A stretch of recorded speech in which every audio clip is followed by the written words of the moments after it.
Hello mga ka-farmers! Welcome back sa aking YouTube channel, Ona Backyard Farm.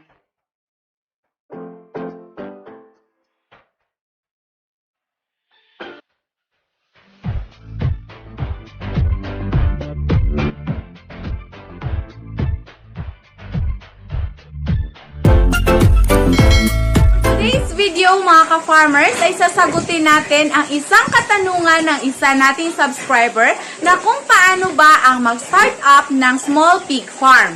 Pero bago yan, para sa mga ka-farmers natin dyan na hindi pa nakapag-subscribe, mag-subscribe na po kayo at i-click ang notification bell para kayo po ay palaging updated sa ating mga bagong farming videos na i-upload. Huwag nyo din pong kalimutan na mag-like, comment, at share para malaman din na iba nating mga ka-farmers. Hello po sa aking mga subscribers and viewers. Maraming salamat at God bless po sa inyong lahat.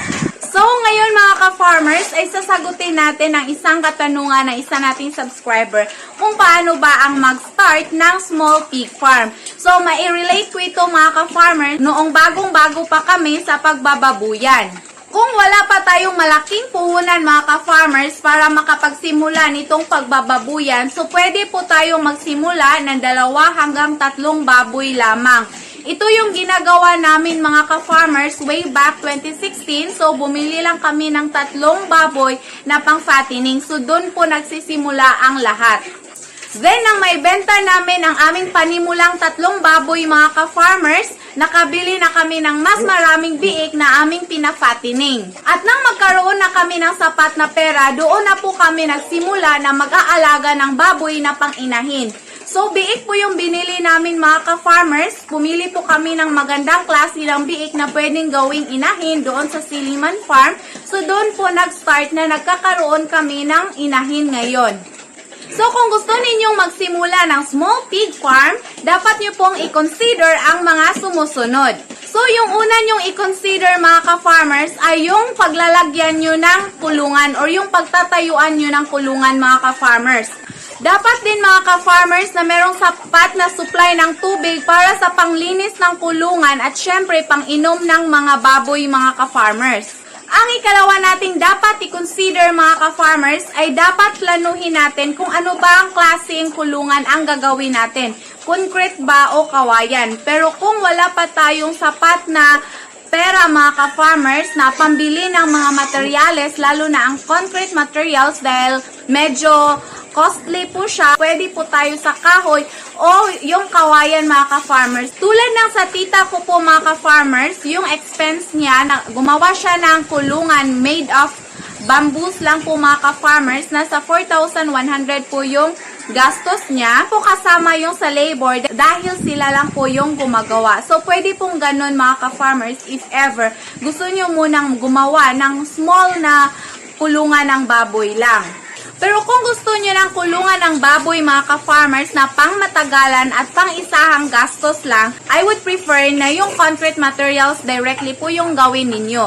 Ang ikatlong bagay na dapat nyo pong i-consider mga ka-farmers ay dapat pumili kayo ng magandang breed ng baboy. Napaka-importante po mga ka-farmers ang pagpili ng magandang breed ng baboy dahil dito nakasalalay ang success natin sa pagbababuyan.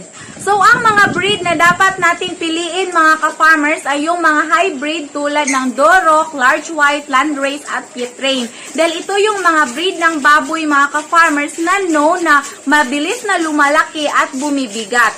Pero before kayo mag-start sa pagbababuyan mga ka-farmers, dapat nyo po munang isipin kung ano bang klase ang pagbababuyan na gawin ninyo. Pang fattening lang ba or yung pang breeding, yung pag-iinahin mga ka-farmers.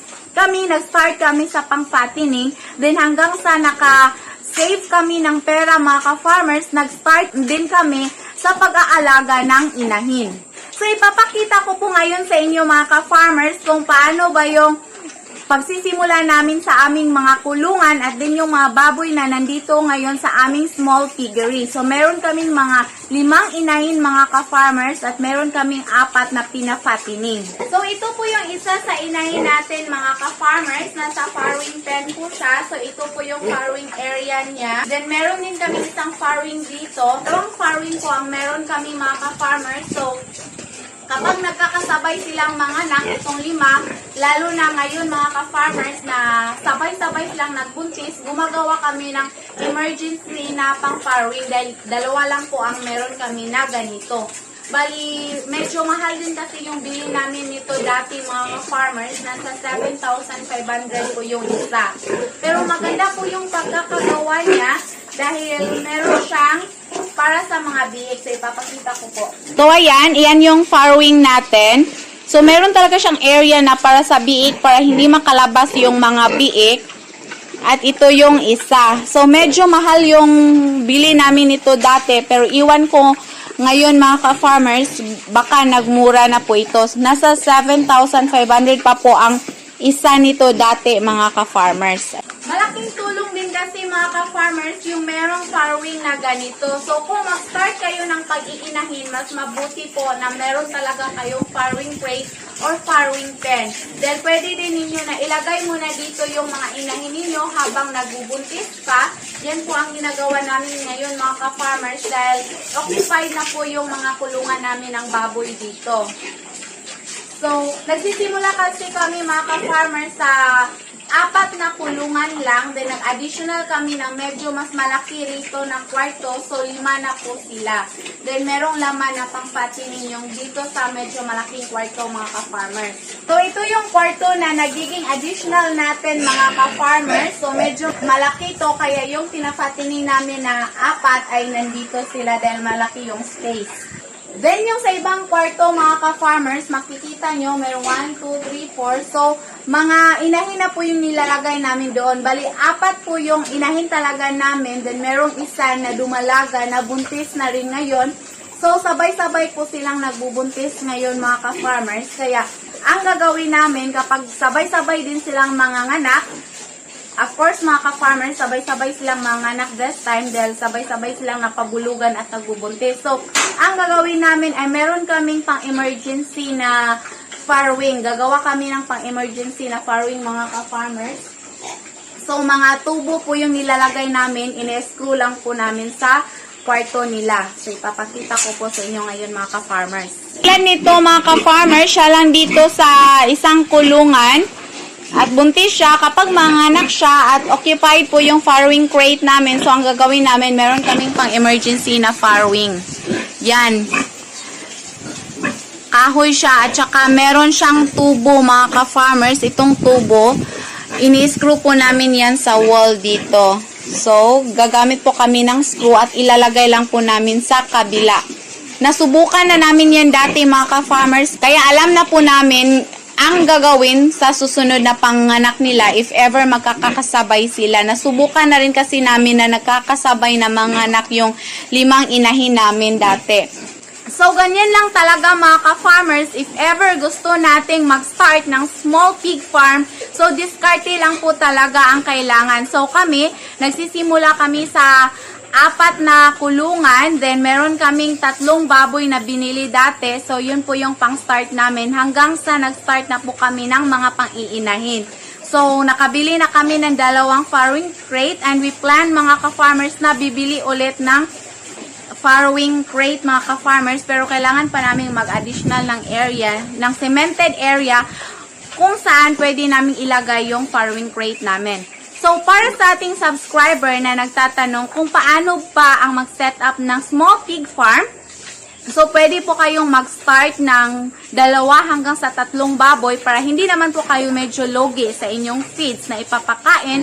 Then, pwede rin na ang gagawin muna ninyong kulungan mga ka-farmers ay yung kawayan lang po muna ang gagawin yung wall at din yung flooring ay pwede din na cemented siya. Mas mabuti kasi mga ka-farmers na cemented yung flooring natin dahil mas madali sa paglilinis natin compared sa ilalapag lang po natin sa lupa ang baboy mga ka-farmers. Pero meron ding benefit mga ka-farmers, so pag ilalapag lang natin sa lupa ang ating baboy, then lalagyan lang natin ng bakod na kawayan. Pero para sa amin mga ka-farmers, mas prefer namin na cemented po yung flooring para mas madali pong linisin. If ever kasi gusto talaga natin magsimula ng pagbababuyan mga ka-farmer, so diskarte lang po kasi ito. So maghahanap talaga tayo ng paraan kung paano natin makamit yung ating plano at kung paano tayo makapag-start. So yun lang po yung maibibigay kong advice or maishishare ko na experience namin para sa ating subscriber